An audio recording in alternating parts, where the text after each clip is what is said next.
Bien, mes chers collègues, je vous propose d'ouvrir cette séance de rentrée de notre conseil municipal. Les rangs sont assez clairsemés ce soir, hein, c'est le moins qu'on en puisse dire. Je sais qu'il y a quelques collègues qui sont malheureusement ennuyés par des petits soucis de santé et j'espère qu'ils pourront rapidement retrouver les rangs de notre conseil municipal. Donc je suis ravi de vous retrouver à l'occasion de cette séance de rentrée. Le moins que l'on puisse dire, c'est que cette rentrée s'est effectuée sur les chapeaux de roue.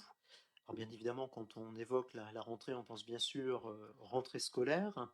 Celle-ci s'est réalisée dans de bonnes conditions hein, dans l'ensemble de nos écoles. Nous avons de bons échos également concernant la rentrée dans le collège et le lycée.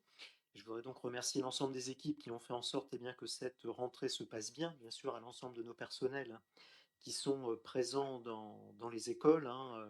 Vous connaissez le travail qui est le leur. Hein. Saluer le travail du pôle affaires scolaires et bien sûr de notre collègue Géraldine Wayol qui chapeaute effectivement toute cette partie enseignement dans notre commune. Mais je n'oublie pas non plus les équipes techniques parce que vous le savez, la période des vacances scolaires est toujours l'occasion de réaliser beaucoup de travaux dans nos écoles et j'ai pu m'y rendre là encore avec Géraldine et Pascal avant la rentrée. Il y a de beaux travaux qui ont été réalisés sur l'école Jean Zé, sur l'école François Brame.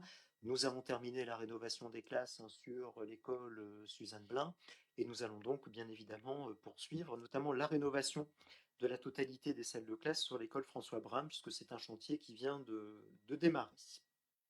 Et puis je n'oublie pas non plus que nous avons à l'occasion de cette rentrée lancé les ALSH du mercredi à la journée.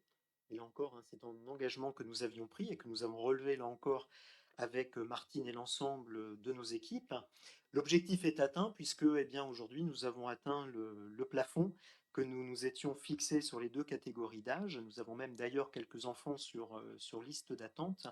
Mais si je vous le rappelle, hein, mes chers collègues, c'est parce qu'à chaque fois, c'est un effort supplémentaire de notre collectivité au regard de l'extension de cette offre de service. Hein. Je vous rappelle, c'est 30 000 euros que nous allons consacrer à l'amélioration de cette offre de service. Puis il y a un autre sujet que je voulais aussi réévoquer avec vous à l'occasion de la rentrée scolaire, parce que c'est un sujet qui revient régulièrement à juste titre au sein de notre Assemblée, c'est l'apprentissage du savoir nager, l'apprentissage de la natation.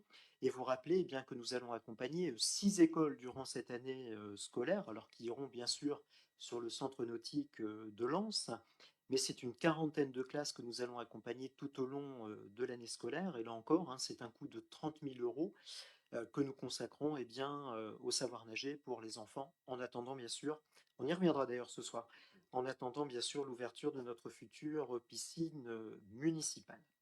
Vous aurez l'occasion bien sûr dans les différentes commissions de revenir sur le bilan de cet été, bilan des ALSH hein, de cet été, qui ont bien fonctionné et qui ont accueilli beaucoup d'enfants cette année encore. Le bilan aussi des festivités qui ont été nombreuses, hein, de Bully Festi Live jusqu'à Festimum, sans oublier Cap Sport et toutes les autres manifestations qui ont été organisées. Et donc c'est un beau bilan aussi, là encore, sur lequel vous aurez l'occasion de revenir dans le cadre des différentes commissions. La rentrée, c'est aussi la rentrée politique et je tenais bien évidemment à signaler et à souligner, mes chers collègues, que notre collègue Caroline Méloni a fait également sa rentrée au conseil régional puisque suite aux élections législatives, certains élus régionaux ont été contraints de démissionner et donc notre collègue Caroline Méloni a donc intégré le conseil régional et bien sûr je lui souhaite beaucoup de courage hein, dans l'exercice de ce mandat avec tous les sujets hein, qui sont ceux, bien sûr, des compétences du Conseil régional. Vous l'avez certainement vu, l'ordre du jour de cette séance de rentrée est encore très diversifié. Nous aurons beaucoup, il faut bien l'avouer, de délibérations à caractère technique et administratif, hein, notamment concernant la gestion du personnel communal. Nous évoquerons, je viens d'y faire allusion à l'instant, notre projet piscine, puisque nous allons rentrer dans une nouvelle phase avec la désignation de notre maîtrise d'œuvre. Et puis nous reviendrons également sur un autre sujet important, celui du SCOT, du schéma de cohérence territoriale à l'échelle de notre arrondissement, puisque nous aurons un avis à émettre. Tout cela vous sera présenté par notre collègue Jérémy Robillard. Enfin, vous le savez, nous avons quelques soucis de connexion avec nos tablettes. Hein, donc vous avez eu un message d'alerte de la part du secrétariat général. Donc, n'oubliez pas de prendre contact avec le secrétariat général, avec bien sûr notre directrice générale des services, mais également avec Stéphanie pour la mise à jour de vos tablettes et notamment du système d'exploitation. Sinon, vous ne pourrez plus vous connecter à la plateforme. Donc, on compte sur vous pour prendre contact avant le 8 octobre prochain. Et ce qui fait d'ailleurs que certaines et certains d'entre vous ont ce soir un dossier papier pour leur permettre de suivre la séance. Voilà mes chers collègues les quelques sujets que je souhaitais évoquer en propos introductif. Je vais bien évidemment maintenant tout de suite vous proposer la désignation d'une secrétaire de séance. Je lui ai fait les yeux doux en arrivant et apparemment ça a marché. Donc je vous propose de désigner notre collègue Florence Chaumorcel pour assurer le secrétariat de notre séance. Et je vais lui proposer de bien vouloir effectuer l'appel. Monsieur François Lemaire, Madame Martine Tchaikovsky, Monsieur Jérémy Robillard, Madame Caroline Loubin, Monsieur Patrick Leroy, Madame Nathalie Blanquet, Monsieur Pascal Foucard, Madame Dominique Delenclos, Monsieur Ali Benfrage, Madame Maryse Baccioni, Monsieur Gérard Héripré, Madame Géraldine Noyol, Monsieur Ludovic Dubo, Madame Janine Pouchin, Monsieur Pascal de France, Madame Catherine Dambrine, Monsieur Stéphane Sicora, Madame Delphine Lemaître, Monsieur Franck Cousin, Madame Sandrine Wlodarczyk, Madame Josiane Ouattré, Monsieur Corentin Pironski, Monsieur Michel Battiato. Moi, je suis là. Rudy Ragné. Monsieur Rudy Ragné. Madame Claudine Moutoir. Monsieur Florent Deriche. Madame Caroline Méloni. Monsieur Michel Duez. Madame Daisy Scalise. Monsieur Frédéric Lombard. Madame Claudette Rizel. Monsieur Marcel Aubin. Merci beaucoup. Merci à notre secrétaire de séance. Comme je l'évoquais, on a malheureusement quelques collègues qui sont retenus, qui sont inquiétés avec des soucis de santé, et d'autres qui sont retenus aussi par leurs obligations professionnelles. On espère les retrouver rapidement parmi nous. Premier point de l'ordre du jour, vous en avez l'habitude mes chers collègues, l'approbation du PV de notre séance du 20 juin dernier. C'est une séance au cours de laquelle nous avions notamment eu la présentation du projet de maison d'enfants La Charmille, qui continue d'avancer comme cela vous avait été présenté. Ce compte-rendu appelle-t-il des commentaires, de demandes d'amendements? Pas spécialement? Non? Très bien, je vous propose de l'approuver en la forme. C'est d'accord? Merci beaucoup. Je vais rapporter devant vous maintenant des décisions qui ont été prises en vertu de la délégation que vous m'avez accordée. Alors, il y a un peu de tout. Il y a notamment 3 décisions qui ont été prises concernant des protocoles amiables de remboursement entre la commune et des usagers qui ont involontairement, bien évidemment, procédé à la dégradation de mobilier urbain dans la commune ou de panneaux de signalisation. Et bien tout cela, bien évidemment, donne lieu à une procédure de règlement à l'amiable. Nous avons ensuite sollicité une subvention auprès de l'ARS d'un montant de 2 720 € pour poursuivre nos actions de santé publique. On y reviendra en fin de séance. Nous avons sollicité une subvention auprès de la CAF de 6 196 € pour poursuivre nos projets qui s'inscrivent dans le cadre de nos actions parentalité. Nous avons ensuite mobilisé auprès de l'État une demande de subvention de 11 100 €, là encore, dans le cadre des actions de prévention santé. Là encore, vous le voyez, ce sont des montants importants. Et à chaque fois, nous allons aussi valoriser, bien évidemment, la part à charge de la collectivité. Hop, je passe sur les règlements à l'amiable. Nous avons aussi été amenés à prendre une décision concernant la programmation culturelle et la tarification des spectacles de la saison 2024-2025. J'en ai fini avec ces décisions qui ont été prises en vertu de la délégation. Je dois également rapporter devant vous d'un arrêté municipal qui a été pris concernant la désignation de membres du jury de concours de maîtrise d'œuvre sur esquisse concernant la piscine. Si vous me le permettez, j'y reviendrai à l'occasion des points 14 et 15, puisque cette fois, nous aurons à délibérer. Nous en arrivons donc au point numéro 3, les délibérations qui sont soumises à l'approbation du conseil municipal, en commençant par la thématique finances et moyens généraux. Au point numéro 1, eh bien, il vous est proposé, mes chers collègues, eh bien, d'adhérer au dispositif de centrale d'achat qui est porté par la communauté d'agglomération. Vous le savez, hein, de plus en plus, nous avons recours à des groupements de commandes qui ont été initiés et mutualisés sous l'égide de la CAM, ce qui nous permet bien évidemment de générer des économies, parce que nous avons forcément une capacité de négociation qui est différente que quand nous menons nos marchés seuls, nos achats seuls, ce qui nous permet également de gagner du temps par rapport au groupement de commandes formalisées auxquels nous avons pu participer ces dernières années.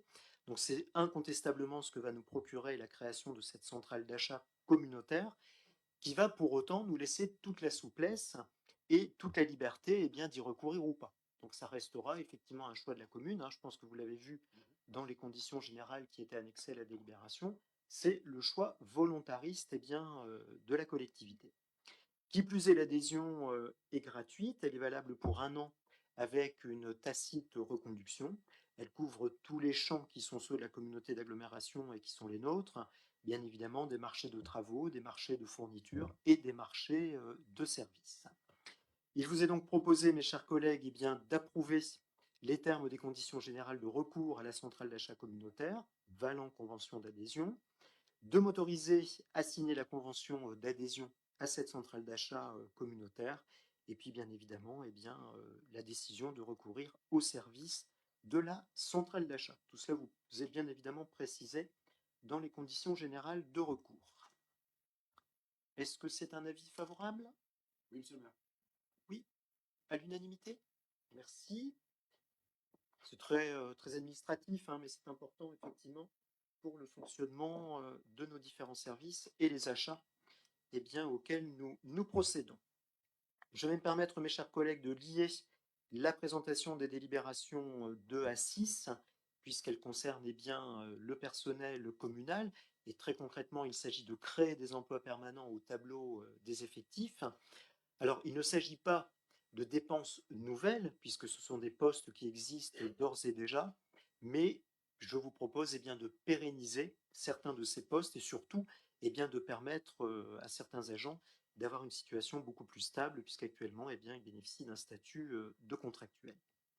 La délibération numéro 2 concerne la création de 2 emplois permanents d'agents au sein du service espace vert de nos services techniques, puisque nous avons eu 2 départs en retraite depuis ces derniers mois. C'était au printemps dernier, et cela va nous permettre de déprécariser des agents qui aujourd'hui, comme je l'évoquais, sont sur un statut de contractuel. Donc il n'y a pas de dépenses supplémentaires pour les collectivités. La délibération numéro 3 porte sur la création d'un emploi permanent au sein du service peinture. Là encore, un poste s'est libéré parce qu'un agent notamment a des restrictions médicales. J'évoquais tout à l'heure en propos introductif les gros chantiers que nous avons engagés, notamment dans les écoles. Il y a donc lieu de créer ce poste, ce qui nous permettra là encore de déprécariser, comme on le dit, un agent contractuel. Au point numéro 4, il s'agit cette fois de déprécariser un agent du pôle des solidarités humaines, puisque là encore c'est un agent contractuel. Là encore, il s'agit donc d'une nomination d'un agent qui est d'ores et déjà contractuel. La délibération numéro 5, cette fois il s'agit de permettre à un agent du pôle jeunesse et sport d'accéder à un emploi permanent d'animateur, puisque cet agent était sur la liste d'aptitude au grade d'animateur territorial. Donc là, effectivement, c'est plus une évolution de carrière. Enfin, au point numéro 6, vous le savez, nous avions décidé d'assumer le secrétariat médical du cabinet médical communal. Donc nous avions un agent contractuel depuis l'ouverture de ce cabinet médical. Incontestablement, l'activité est pérennisée. Allez, on va se le dire entre nous, on devrait pouvoir vous annoncer avec notre collègue Nathalie Blanquet de bonnes nouvelles dans quelques semaines. On reste prudent, mais on est plutôt confiant, d'où la nécessité, là encore, de pérenniser ce poste de secrétaire médical. Voilà donc pour la présentation globale. Approuvez-vous donc la délibération du point numéro 2? S'il de remarques. Abstention sur 2 à 6? On peut faire un vote groupé? Oui, ça vous dérange pas? D'accord, merci beaucoup. Pour le reste, au niveau du groupe majoritaire, vous les approuvez? Très bien, bah merci. Comme ça, effectivement, on groupe 2 à 6. Je note effectivement votre abstention et l'accord du groupe majoritaire. Merci beaucoup. Hop, nous passons donc tout de suite au point numéro 7. Merci, si je ne me trompe. Hop.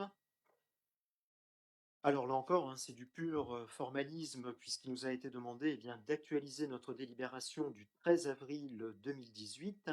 Cette délibération autorise la collectivité à recourir à des recrutements d'agents contractuels pour le remplacement d'agents titulaires momentanément indisponibles. Alors vous l'avez vu, hein, on est effectivement sur, je dirais, un champ relativement large, tel qu'il vous est précisé dans le corps de la délibération. Je vous propose donc, mes chers collègues, d'approuver les 5 articles de la délibération qui vous a été adressée et soumise. Du pur formalisme. Hein. Est-ce que c'est d'accord, les collègues de l'opposition? Oui, d'accord sur le principe. Merci, délibération donc approuvée. Point numéro 8, là encore, il s'agit d'actualiser la délibération relative à l'attribution d'une indemnité forfaitaire de déplacement pour les agents assurant des missions itinérantes à l'intérieur de la résidence administrative. Donc très concrètement, nous avons des agents qui sont obligés de prendre parfois leur véhicule personnel pour assumer les missions qui sont les leurs au sein de la collectivité. Bon, bien sûr, on essaye dans la mesure du possible de mobiliser les véhicules de service et qui ne sont pas toujours disponibles. On n'a pas non plus une flotte très très développée de véhicules de service. Et nous avions donc, avec les représentants du personnel, dans le cadre des délibérations du CST, nous avions arrêté la liste des bénéficiaires. Nous l'actualisons tel que cela vous est présenté. Et en vous rappelant que cette indemnité est fixée à hauteur de 210 € par an. Voilà, mes chers collègues, la délibération qui vous est proposée. Est-ce que c'est d'accord sur le principe? Oui, à l'unanimité. Merci. Délibération donc adoptée. Là encore, délibération très formelle pour que nous prenions en charge soit directement les frais, soit le remboursement des visites obligatoires pour nos agents. Alors c'est bien évidemment les agents des services techniques qui sont tenus, qui sont contraints des habilitations particulières pour pouvoir conduire certains véhicules. Bon, c'est la moindre des choses, c'est une obligation. Nous vous proposons donc la prise en charge directe ou le remboursement de tous les frais, et notamment les frais de visite médicale inhérentes à ces obligations réglementaires. J'imagine que c'est d'accord? Oui, c'est bien. Oui. Merci beaucoup. Approuvé. Ça déroule, hein, parce que là, on est vraiment sur des choses très, très administratives. On aborde le point numéro 10. C'est notre collègue Jérémy Robillard qui vous le présente. Merci, monsieur le maire. Comme vous le savez, notre espace de conciliation et d'accès au droit, pour son dynamisme, propose de nombreuses permanences. Alors des permanences très basiques, à savoir des conflits de voisinage, mais pas uniquement, des situations à gérer de droit privé, de droit à la consommation, de droit de la famille, et aussi des contentieux d'ordre privé. Vous le savez, on vous l'a déjà dit, on a des étroites relations et des très bonnes relations avec les pouvoirs régaliens, à savoir déjà le pouvoir déconcentré de notre territoire, la sous-préfecture et madame la sous-préfète, mais aussi avec les pouvoirs régaliens que sont la police et le commissaire divisionnaire.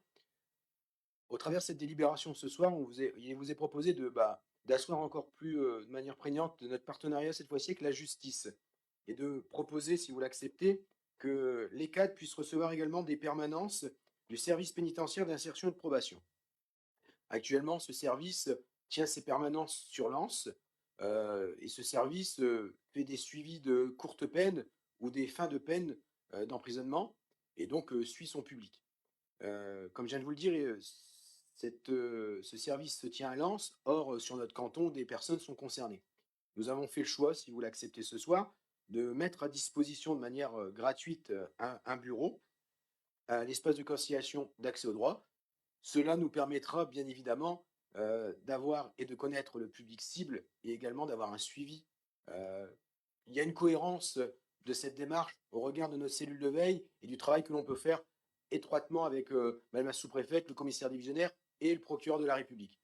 Donc vous avez la convention qui vous est jointe en pièce annexe. Comme vous pouvez le voir, on se garde également tous les loisirs et nous sommes les maîtres du jeu, j'oserais dire, parce que dans l'article 4, il est bien précisé que ces permanences se tiendront en fonction des disponibilités de la structure, d'une part, sur validation préalable et réservation préalable de monsieur le maire, et on se doute bien que si ça n'irait pas, on pourrait y mettre fin.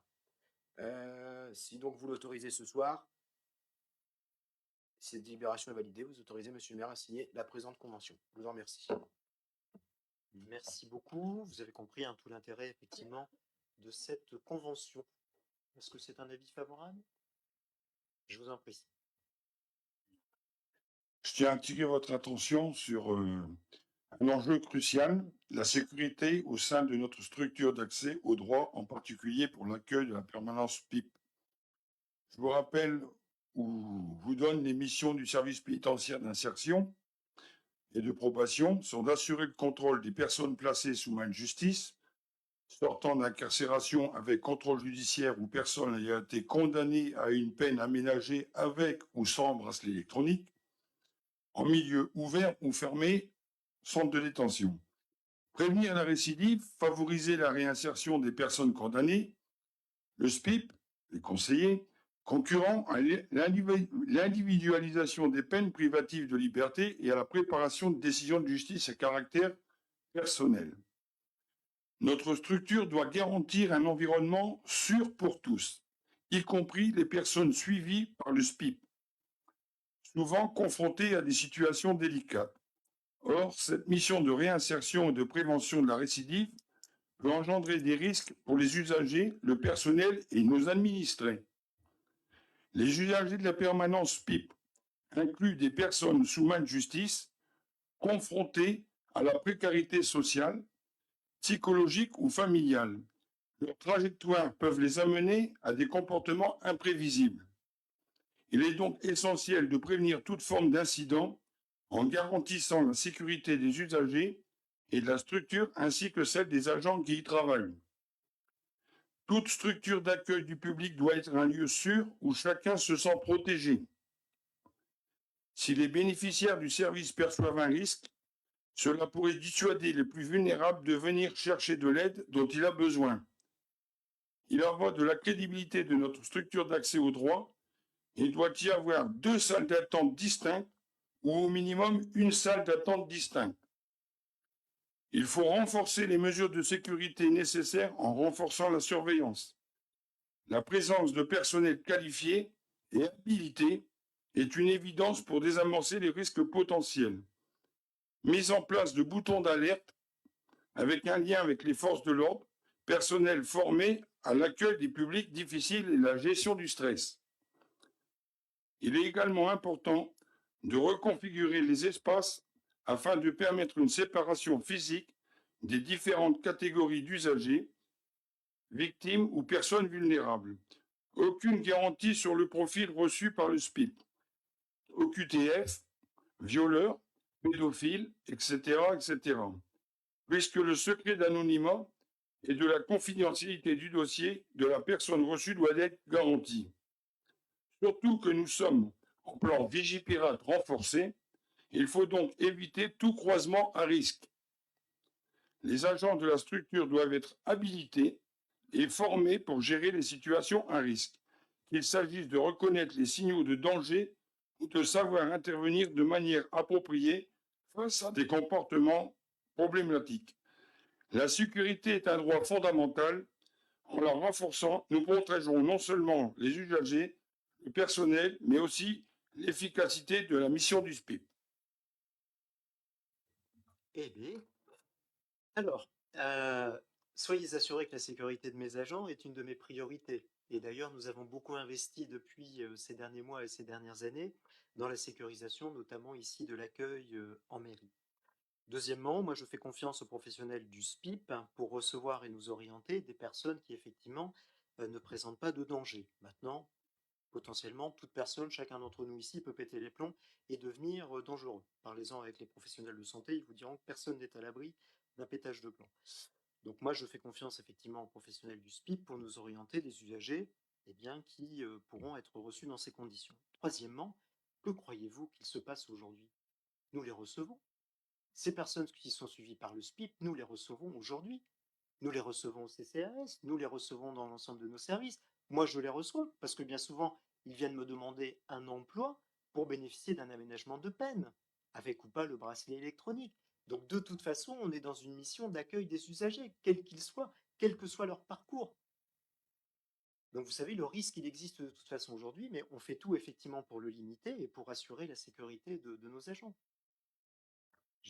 Moi, je suis plutôt confiant au regard de la mise en œuvre de cette convention et de ce service que nous allons rendre en proximité. Monsieur Robillard. Merci, monsieur le maire. Pour compléter et vous rassurer, hein, monsieur, notre agent d'accueil a travaillé la démarche avec nous. Et comme l'a dit monsieur le maire, nous n'aurions pas mis en danger. Les permanences qui se tiendront seront des permanences exclusivement réservées à une période, une demi-journée, et qui ne sera pas une demi-journée par semaine, hein, qui sera bien déterminée périodiquement avec les agents spécialisés pour recevoir un tel public du SPIP. Puis j'ai envie de vous dire, je pense qu'il est plus intéressant de les recevoir sur la commune, même si on en connaît certains, pour avoir un suivi, une traçabilité de ces personnes et de savoir ce qu'elles font. Et la chance que l'on a d'avoir une cellule de veille sur la ville, on va pouvoir réévoquer ces sujets avec la charte de déontologie levée et donc la confidentialité levée, et on saura tout sur eux. Et pour vous rassurer, parce que la sécurité est un point crucial pour nous aussi, vous l'avez vu tout à l'heure avec les 3 délibérations de loulous qui ont fait du rodéo ou du Far West dans Bully et qu'on a mis la main dessus grâce à nos caméras et au visionnage des bandes. Là-dessus, on pourra aussi travailler l'accompagnement et connaître notre public. C'est plus intéressant de les recevoir ici et les suivre que de les laisser aller sur Lens parce que, comme monsieur le maire l'a dit, hein, après ils reviennent sur Bully, ou ils sont sur Mazagarbe, ou sur Grenoble, ou sur le canton, et puis ils sont là. Vaut mieux avoir un accompagnement et les suivre. Mais nous comprenons bien évidemment votre souci de sécurité. Alors pour autant, approuvez-vous ou pas cette convention?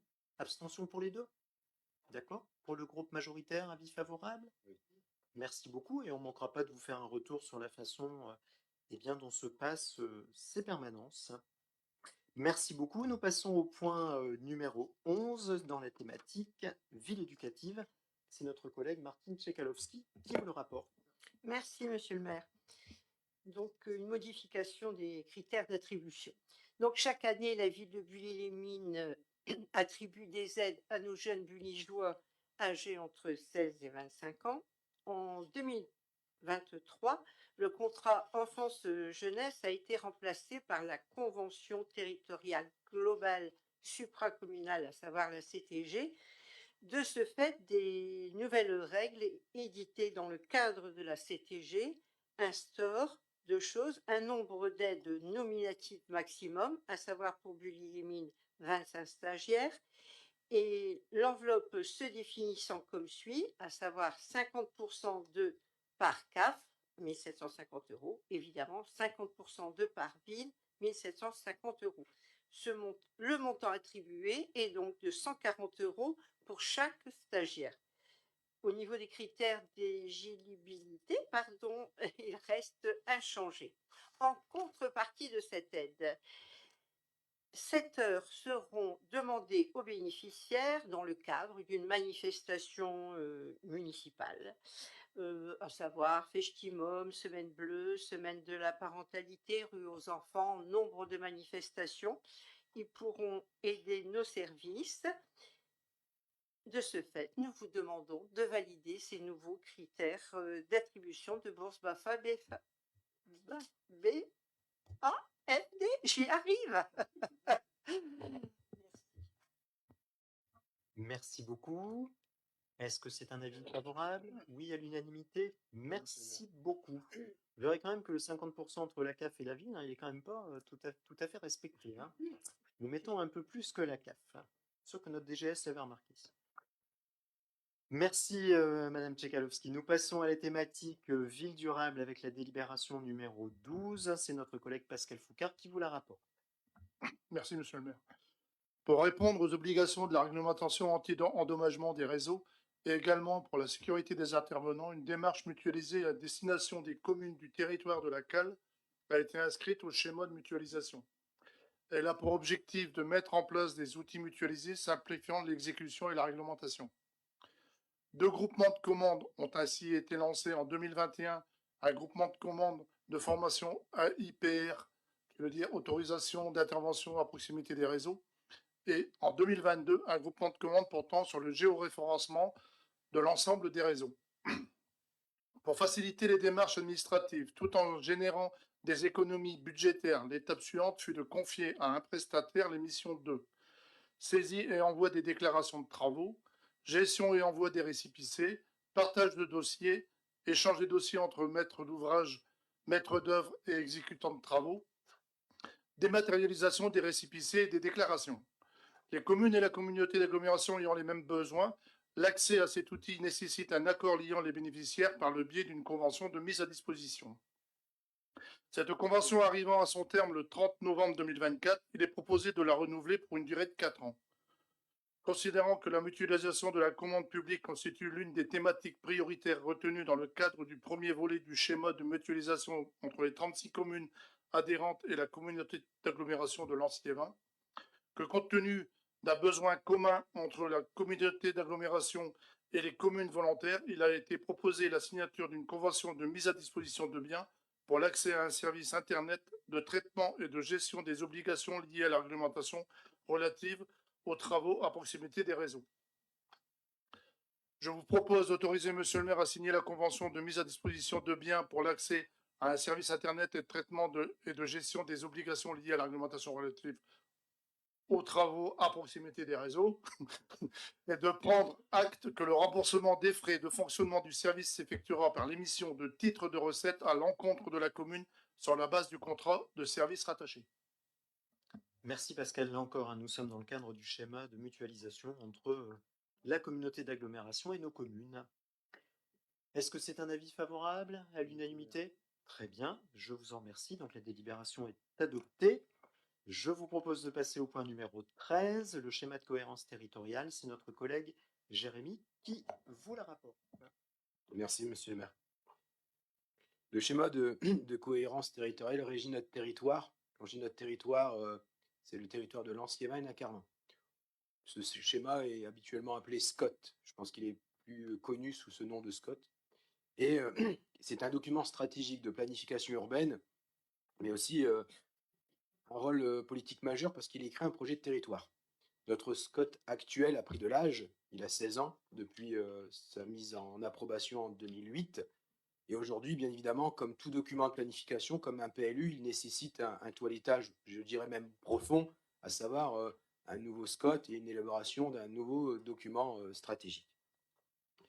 Sa révision générale donc a été lancée en 2008. Vous avez, je crois, le rétro-planning en pièce jointe, je n'y reviendrai pas. On va plutôt s'intéresser au SCOT et à Bully proprement dit, parce que, vous le savez, ce schéma a une importance cruciale. Nos PLU communaux doivent être compatibles à ce schéma. Et donc, conformément à la loi et au code de l'urbanisme, comme nous sommes une personne publique associée et que nous arrivons en fin de procédure de révision générale du SCOT, à savoir l'arrêt de projet, il nous est transmis pour avis dans un délai de 3 mois. Le délai court encore, je vous rassure, il se termine au 2 novembre prochain. Mais au moment de la révision lancée de 2018 à aujourd'hui, vous l'avez bien vu, on l'a tous constaté, la législation a été très évolutive et dense. Nous avons eu la loi Elan de 2018 qui a souhaité tenter de lutter contre l'étalement urbain.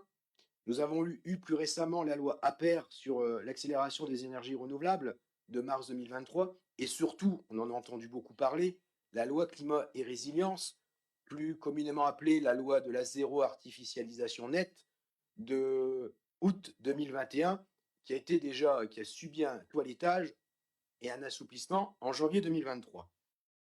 Et donc, le SCOT doit tenir et doit prendre en compte ces éléments. Vous l'avez remarqué dans le document, les 3 axes de ce nouveau SCOT, il est important quand même de le rappeler, sont le bien vivre dans nos villes et nos territoires et nos communes rurales, également le bien-être de nos habitants avec une qualité de vie, et bien évidemment le 3e axe qui est un axe sur le rayonnement de notre territoire, un rayonnement du territoire dans le département, dans les Hauts-de-France et au-delà. On a tout de suite instruit le document avec les services et vérifié déjà la densité à l'hectare. Parce que vous le savez, hein, c'est une difficulté déjà première par rapport aux promoteurs et aménageurs de tenir la densité à l'hectare. La densité à l'hectare reste inchangée entre le précédent SCOT et cette proposition de nouveau SCOT, à savoir 30 logements à l'hectare. Par contre, il y a quelques éléments qui nous ont fait réagir. Tout d'abord, l'état initial de l'environnement fait référence aux friches, qui est une très bonne chose. Malheureusement, le constat pour notre commune, c'est que l'état initial ne fait pas référence aux friches de la commune. Donc, bien évidemment, nous prendrons acte dans cette délibération de ce constat et demanderons une correction. Également, la piscine communale est identifiée encore sur l'emplacement de notre ancienne piscine et encore en activité. On aurait bien aimé, mais malheureusement, ce n'est pas le cas. Donc, on va demander aussi que soit matérialisée cette correction et qu'on prenne en compte également la nouvelle zone de la piscine qui sera dédiée, et vous la connaissez, on en a déjà parlé. Monsieur le maire en reparlera certainement juste après dans les délibérations suivantes. Ensuite, les points suivants sont des points très cruciaux et stratégiques pour les promoteurs aménageurs et pour une commune comme la nôtre, et qui touchent plus à la loi sur la zéro artificialisation nette. Vous savez, toutes les communes subissent un accroissement fort de demandes de logement, que ce soit du logement social, de l'accession ou du logement privé. Et bien évidemment, on a bien conscience que l'étalement urbain est aussi un fléau qu'il faut réduire. Mais concilier les deux avec une force telle que présentée par la loi climat et résilience qui doit être transposée dans le SCOT est difficile à tenir. Difficile à tenir si en plus le SCOT nous demande de retravailler donc des projets, si on doit faire de la super densification. Dans le SCOT, il est fléché de travailler des projets d'aménagement à la verticalité. Or, on le sait que depuis 20-30 ans, on a voulu bannir et casser cette verticalité pour l'horizontalité, tels en témoignent les projets en rue 1, en rue 2 ou ERBM. Et on le sait, pour faire face et pour réduire les inégalités sociales, rien de mieux que de travailler à l'horizontalité et non à la verticalité. Donc cet élément-là nous fait réagir, nous, élus du groupe majoritaire, et je pense aussi élus de l'opposition. Également, dans le DOO, le document d'orientation et d'objectifs, il est fait référence à un minimum de logements sociaux, ce qui est très bien. Vous savez, nous sommes les premiers à prôner la mixité sociale, mais il est également fait référence à des quantités de logements sociaux à produire, dont un minimum de production de PLAI. On le sait, il est demandé de flécher cela dans nos OAP. On le sait que dans nos OAP, il n'est pas possible de flécher une typologie et encore moins une quantité. Au regard de la conjoncture économique et des difficultés du BTP, vous le savez bien que pour avoir un équilibre financier de programme, un promoteur ou un aménageur, s'il n'a pas son équilibre financier de programme, il ne va pas se lancer. Et donc, il est fort dommage, encore une remarque négative, de flécher ce pourcentage de logements sociaux. Or, la loi SRU le fixe déjà. Et on s'y oblige de faire ces 20% de logements sociaux. Donc, on demande un peu plus de souplesse, à la fois pour créer cette mixité sociale, bien entendu, mais aussi pour avoir un bilan financier qui permet de produire et de sortir encore des programmes sur nos communes. Et enfin, le dernier point concerne vraiment proprement dit l'artificialisation ou non des sols, à savoir la renaturation. Le SCOT évoque énormément la renaturation pour des zones d'habitat, mais il ne faut pas oublier que l'étalement urbain ne se regarde pas que pour l'habitat, il doit aussi se regarder pour l'économique. Et donc, on peut aussi s'interroger sur la renaturation en zone économique. Donc, c'est un point qu'on demande aussi qu'il soit éclairci. Vous l'aurez donc compris, pour toutes ces raisons, nous émettons de grosses réserves qui puisaient récemment dans les 48 heures par rapport au discours de politique générale de notre nouveau Premier ministre et de peut-être encore la remise en cause de cette loi climat et résilience, il aurait été fort bon, je pense, de différer l'arrêt du SCOT de quelques semaines, voire mois. Merci, monsieur le maire. Merci beaucoup. C'est très clair, effectivement, bien argumenté sur cet avis réservé qui vous est proposé, mes chers collègues. Avez-vous des questions ou des remarques, mes chers collègues, concernant cet avis réservé et son argumentation? C'est un avis favorable à l'unanimité? Écoutez, merci beaucoup. Et tout cela sera donc transmis aux autorités, ainsi bien évidemment qu'au niveau du SCOT. Et on vous tiendra informé des suites. Merci beaucoup. Donc la délibération est adoptée. Merci bien. Je vous propose effectivement de lier les points 14 et 15 puisqu'ils ont trait à notre projet de nouvelle piscine Alors, comme je le disais dans mon propos introductif, hein, mes chers collègues, nous rentrons dans une nouvelle phase de la gestion de ce grand projet. Inutile de dire que cette phase, elle est sacrément importante. Alors, souvenez-vous-en, nous avions arrêté le programme de notre future piscine, que vous aviez d'ailleurs approuvé à l'occasion de notre séance du début d'année, au mois de mars dernier. Il y aura peut-être une légère adaptation, mais pour l'instant, ça n'est pas encore tranché concernant la profondeur du bassin. Bon, vous avez effectivement fait une proposition que vous aviez arrêtée. On est en discussion avec la Fédération française de natation sur peut-être une modification, une légère modification de la profondeur de la piscine. Bon voilà, s'il est en marchant, confirme, moi je veux bien. Il n'y a pas de souci par rapport à ça. Ça fera partie des ajustements. On verra bien d'ici là ce que ça donne. Donc cette nouvelle étape, s'il peut venir l'inaugurer, on serait tous ravis.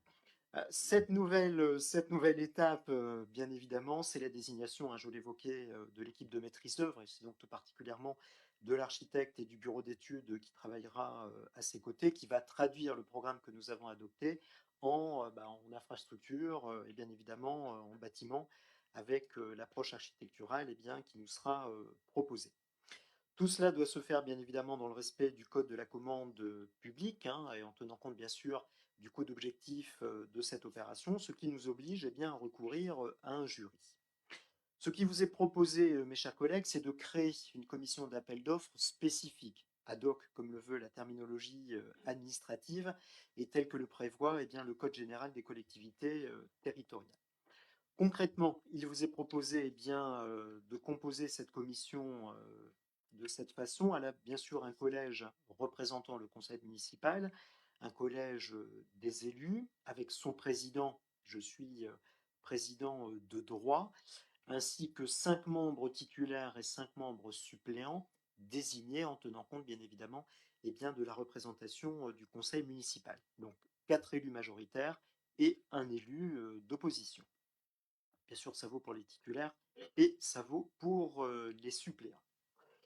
Il va donc vous être proposé d'acter la création de cette commission d'appel d'offres ad hoc et d'arrêter la désignation des élus telle qu'elle m'a été proposée par les responsables de groupe. Nous aurons également un collège de personnes qualifiées qui, elles aussi, auront, comme les élus, une voix délibérative.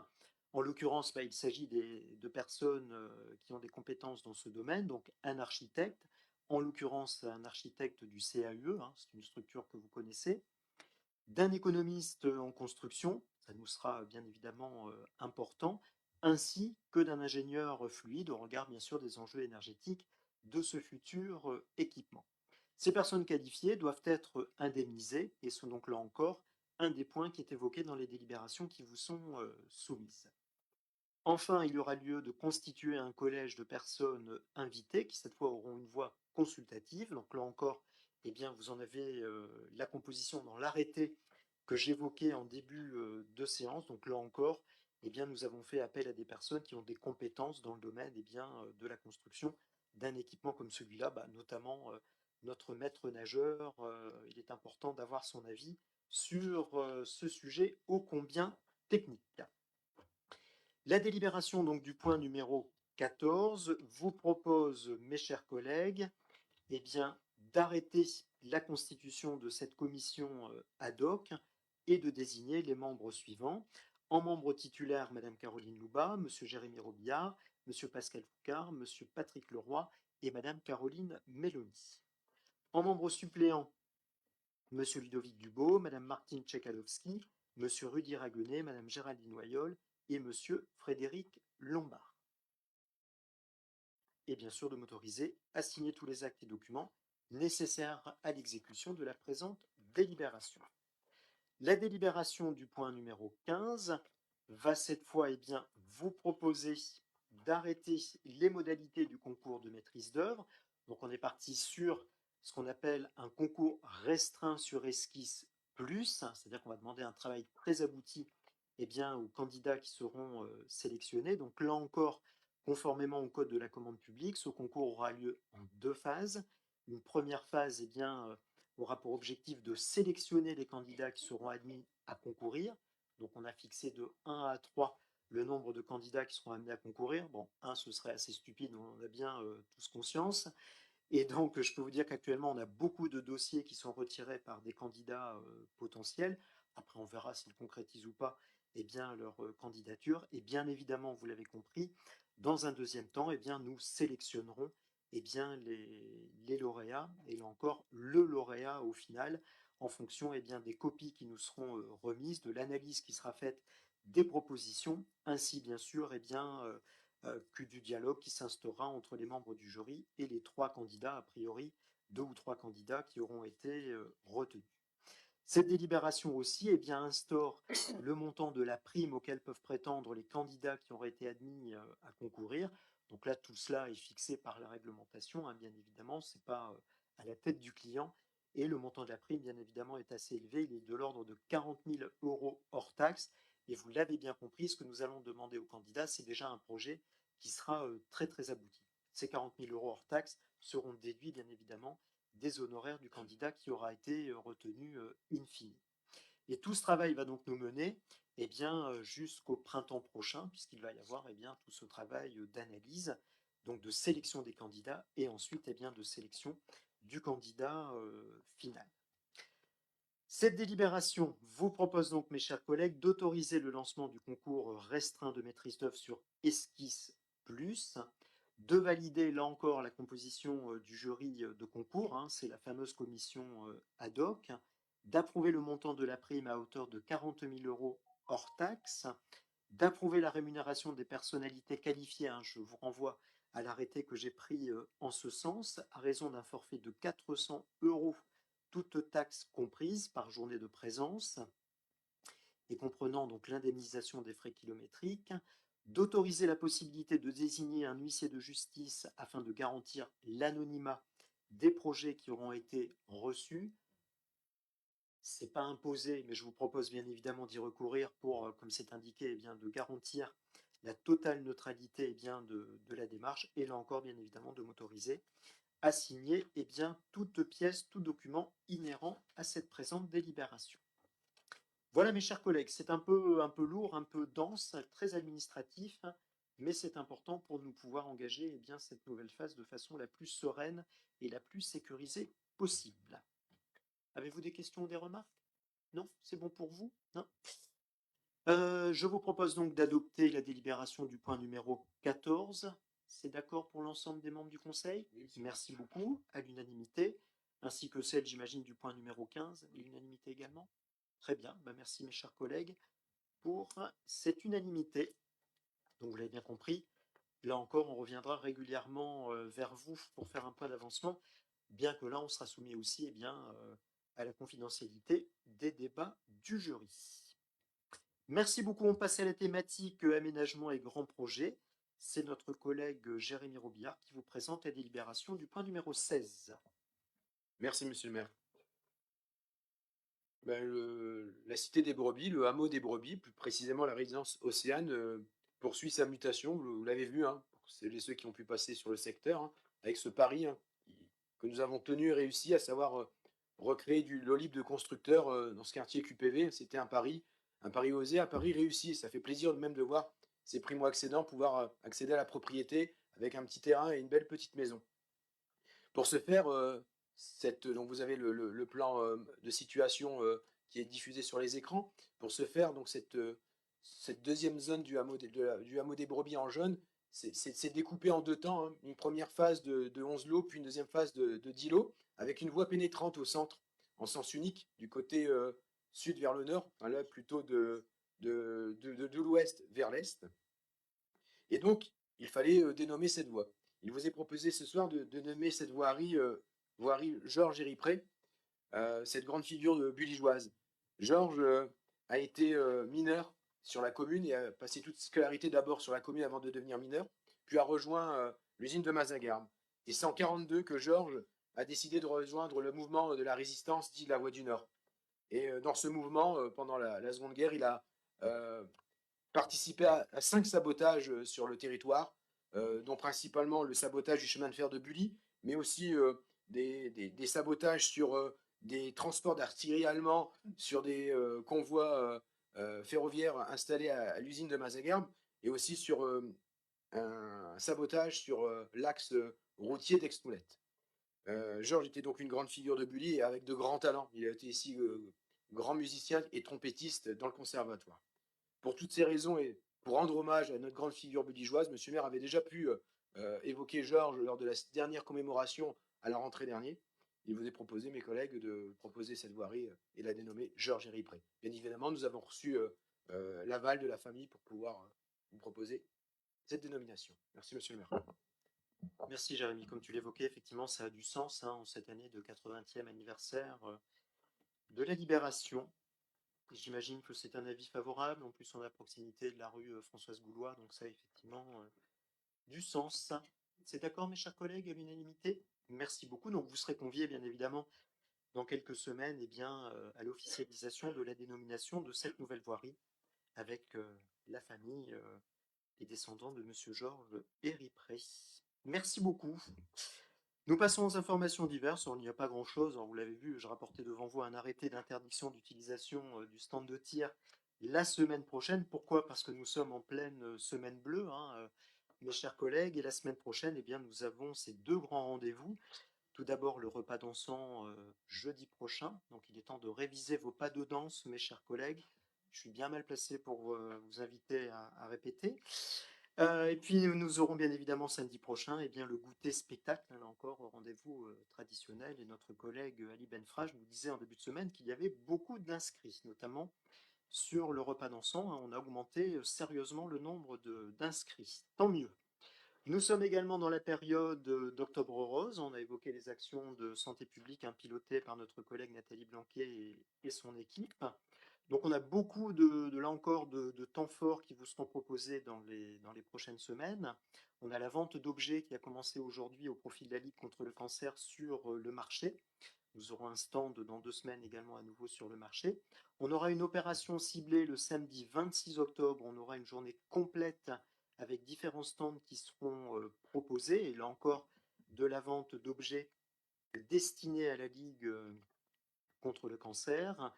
Et puis nous avons aussi nos boulangers, pâtissiers qui se sont mobilisés pour renouveler l'opération produits signature. Donc n'hésitez pas à vous régaler et acheter ces bons petits produits qui vous sont proposés. Vous pourrez également en retrouver au sein de la boutique 51. Donc cette opération, elle va bien sûr se dérouler. Il y aura d'autres temps forts et des temps de sensibilisation qui seront proposés tout au long de ce mois. Et puis je tenais également à le signaler, on aura la fête du commerce le 12 octobre prochain, où là encore, on va essayer de mettre en valeur dans différents commerces des auto-entrepreneurs. C'est vrai que c'est n'ont pas toujours, je dirais, la mise en lumière qu'ils méritent. Or, ils contribuent aussi à l'activité commerçante artisanale locale. Donc, on aura quelques-uns des auto-entrepreneurs locaux qui viendront faire la promotion de leur activité dans des commerces existants de la commune.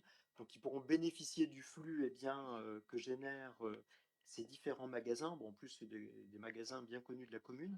Donc là encore, on aura l'occasion de vous y convier. Voilà, mes chers collègues, pour quelques-uns des rendez-vous qui vous attendent durant ce mois d'octobre. Et puis après, on aura l'occasion, bien évidemment, de se revoir en novembre pour notre séance au cours de laquelle nous examinerons le budget supplémentaire. Voilà, l'ordre du jour est épuisé. Je vous remercie pour votre participation et votre contribution, mes chers collègues. La séance est levée. Bonne fin de semaine à toutes et à tous. À très bientôt. Il y a des signatures peut-être Pas de signature? Je sais pas. Merci.